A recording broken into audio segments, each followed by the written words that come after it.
ভালোভাবে জিম করতে করতে একদম জিম ছেড়ে দিলে বডি কন্ডিশন এমনই হয়। 1.5 মাস জিম বন্ধ ছিল একটা ইঞ্জুরির কারণে। তো বডি স্ট্রাকচার দেখতে পাচ্ছ। আপার বডি কিছু ট্রেন করলাম, incline dumbbell press, chest, shoulder, tricep, bicep এবং ট্র্যাপিজিয়াস মাসেল।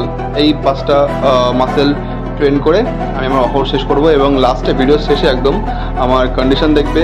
একদম ভিডিও প্রথমে যে কন্ডিশনটা ছিল, ভিডিও শেষে যে কন্ডিশনটা, জাস্ট ফারাকটা দেখবে। 1.5 মাস আমার জিম বন্ধ, 1.5 মাস পরে আমার যে কন্ডিশনটা ভিডিও শুরুতে দেখালাম, শেষে দেখবে কন্ডিশনে একটু চেঞ্জেস।